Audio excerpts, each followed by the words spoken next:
Hello, ఎలా ఉన్నారు? అందరూ బాగున్నారా? నేనైతే చాలా బాగున్నానండి. మీరందరూ కూడా బాగుండాలని కోరుకుంటూ ఉన్నాను. Welcome back to my channel షబినతో సరదాగా. వ్లాగ్ చూసే ముందు ఫస్ట్ ప్లీజ్ లైక్ చేసేయండి. కొత్తగా చూసేవాళ్ళు ఒక లైక్ చేసి అలాగే సబ్స్క్రైబ్ కూడా చేసేయండి. నేను పెట్టే నోటిఫికేషన్స్ మీ వరకు అయితే వచ్చేస్తాయి. ఇంకైతే మార్నింగే వర్షం పడుతుందండి. అసలు మార్నింగే కాదు, మిడ్ నైట్ నుంచి వర్షం బాగా పడుతుంది. అయితే నైటు పెద్ద పెద్ద ఉరుములతో వర్షం అయితే స్టార్ట్ అయిందంట. మేమైతే ఫుల్గా నిద్రపోయినాము. మా హస్బెండ్కి ఉరుములు వచ్చేళ్ళకి మెలకువ అయితే వచ్చేసిందంట. ఇంకా లేచి టీవీ, ఫ్రిడ్జ్, ప్లగ్స్ అన్నీ తీసేసి పడుకున్నారంట. మార్నింగ్ లేచి చెప్తున్నారు, పెద్ద పెద్ద రూమ్లు వచ్చినాయి, మీరు ఎవరు కానీ లేదు, నాకు అస్సలు నిద్రే పట్టలేదు అని చెప్పి అంటూ ఉన్నారు. మార్నింగ్ చూస్తే వర్షం పడతా ఉంది.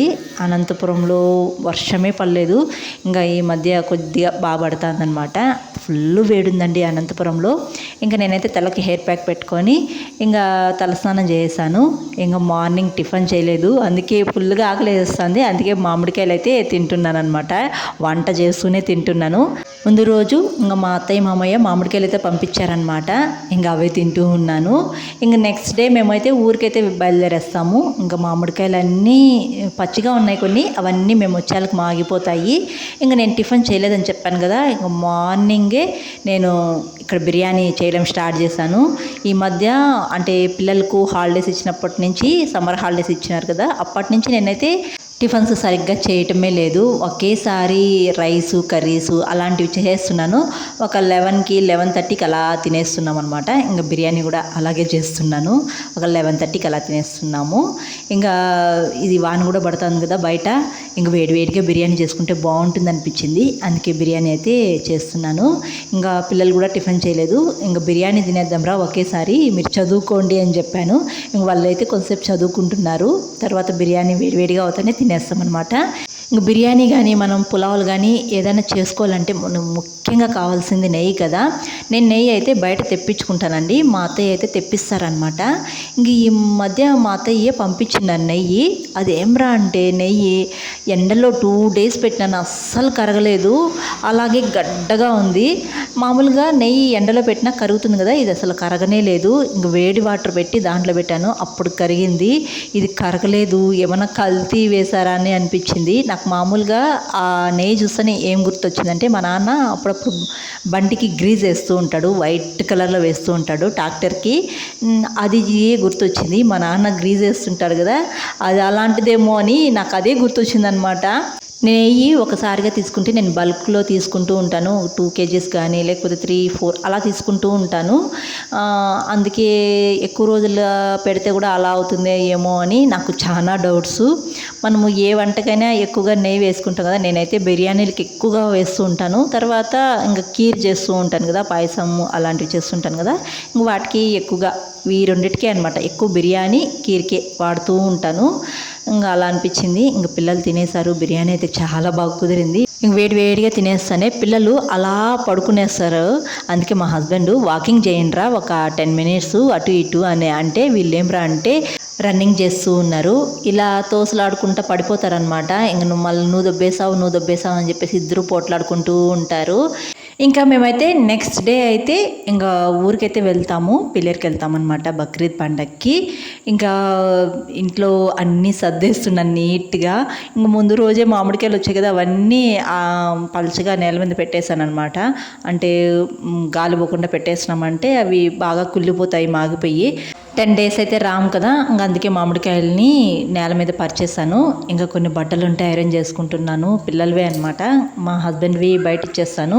ఇంక పిల్లలవి మాత్రమే ఇంట్లో ఐరన్ చేసుకుంటాను. అది రేర్ అనమాట. ఈ ఐరన్ బాక్స్ కొత్తది తెచ్చిందే, ఇంతవరకు నేను ఒక్కసారి కూడా ఓపెన్ చేసి ఐరన్ చేయలేదు. మా హస్బెండ్ రోజు చెప్తూనే ఉన్నారు, ఐరన్ చెయ్యి, అదేమన్నా మిస్టేక్ ఉంటే మళ్ళీ వాపస్ ఇవ్వచ్చు అని చెప్పి అంటూనే ఉన్నారు. నేను తెచ్చిన ఒక 3 months 4 monthsకి అది ఓపెన్ చేసి ఇప్పుడు ఐరన్ చేస్తూ ఉన్నాను పిల్లల బట్టలు. ఇంకా నేను ఒక డ్రెస్ అయితే కుట్టుకుంటున్నాను. మొన్న అనంతపురంలో రాయల్ క్రాఫ్ట్ బజార్కి అయితే వెళ్ళాను. అక్కడ కలంకారీ ఫ్యాబ్రిక్ అయితే ఒక 4 మీటర్స్ అయితే తీసుకున్నాను. దానిలో ఒక 2 మీటర్స్ ఇలా డ్రెస్ అయితే స్ట్రైట్గా అంబ్రెల్ కటింగ్ చేసి స్టిచ్ చేసుకున్నాను. ఇంకా అదే అయితే దానికి జిగ్జాగ్ చేసుకుంటూ ఉన్నాను అనమాట. ఇంకోటి కుట్టడానికి టైం లేదు అస్సలు. ఇంకా ఊరి నుంచి వచ్చిన తర్వాత స్టిచ్ చేసుకుందామని చెప్పేసి అలాగే పెట్టేశాను. ఇంక ఇప్పుడైతే నేను బయట షాపింగ్కి అయితే వెళ్తున్నాను. అలా వాకింగ్కి వెళ్ళి అలాగే షాపింగ్కి అయితే వెళ్తున్నాను.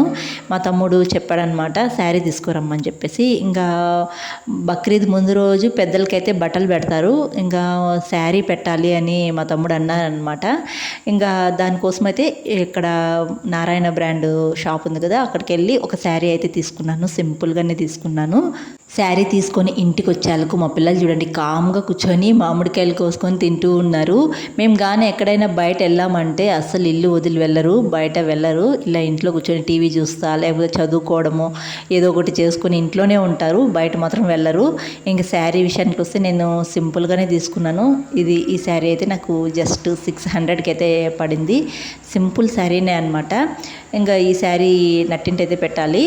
నాకు శారీ సెలెక్షన్ అయితే తెలీదు, నువ్వే తీసుకోరా అని చెప్పేసి అన్నాడు. ఇంక నేనైతే ఈ శారీ తీసుకున్నాను. ఇంకా బట్టలన్నీ ప్యాక్ చేసేయాలి, చాలా పని అయితే ఉంది. మేము ఈసారి ఫ్యామిలీ అంతా వెళ్తున్నాం కదా, ఇంకా ప్యాకింగ్ అయితే చాలానే ఉంది, లగేజ్ ఎక్కువగా ఉందన్నమాట. ఇంకా నెక్స్ట్ డే బయలుదేరుతాము. ఇంకా ఫెస్టివల్కి బట్టలు అవన్నీ సర్దుకోవాలి, చాలా లగేజ్ ఉంది. ఇదంతా సర్దాలకు చాలా పని అవుతుంది. మార్నింగ్ నుంచి పని చేస్తూనే ఉన్నాను, అసలు పని చేసేందుకు వస్తూనే ఉంది. నాకు ఏదైనా పని చేస్తూ ఉన్నప్పుడు ఇంకోటి గుర్తొస్తుంది అనమాట, అది సర్దలేదే ఇది సర్దలేదని గుర్తొస్తూ ఉంటాయి. ఈ పని అయిన తర్వాత ఆ గుర్తొచ్చిన విషయాన్ని చేద్దాము అంటే తర్వాత మర్చిపోతానమాట. ఏదన్నా ఇంకొక పని చేసేటప్పుడు వేరే పనులు గుర్తొస్తూ ఉంటాయి. మీకు కూడా అలానేనా? కామెంట్ చేయండి.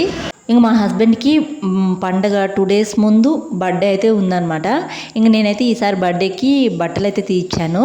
పండగకి సపరేట్గా బర్త్డేకి సపరేట్గా తీయించాను. తీర్చిన బట్టలు 2 సర్దు ఉంటే మా హస్బెండ్ అస్సలు ఒప్పుకోవడం లేదు ఒక స్పేరే పెట్టు, ఒక జతే పెట్టు, నాకు 2 పెట్టద్దు అని ఒకటే గోల అనమాట. అదేంటో ఇంటి దగ్గర మళ్ళీ బర్త్డే ఉంది, తర్వాత 1 day తర్వాత బక్రీద్ పండగ అయితే ఉంది, వేసుకోవచ్చు కదా రెండిటికి. అస్సలు వద్దనేస్తున్నారు. నేను నైట్ డ్రెస్తోనే ఉంటాను బర్త్డేకి కూడా. నువ్వు తీర్చినవి 2 పెట్టద్దు, దాంట్లో ఏదో ఒకటి మాత్రమే పెట్టు, ఫెస్టివల్కి వేసుకుంటాను అని చెప్పేసి ఆడికొచ్చి ఒకటే గోల పెడుతూనే ఉన్నారు. నేను 2 తీర్చినవి పెట్టుకొని మంచిగా బర్త్డేకి ఒకటి ఫెస్టివల్కి ఒకటి వేసుకోబాబా అంటే అస్సలు వద్దనేసారు. ఇంకేం చేయలేము ఇలాంటి వాళ్ళతో అని చెప్పేసి ఇంక నైట్ డ్రెస్సులు మాత్రం 2 జతలు 3 జతలు మాత్రం పెట్టుకున్నారు. పండగకు మాత్రం కొత్త బట్టలు ఒక జతే పెట్టుకున్నారనమాట. ఇంక లగేజ్ అంతా సర్దేశాను.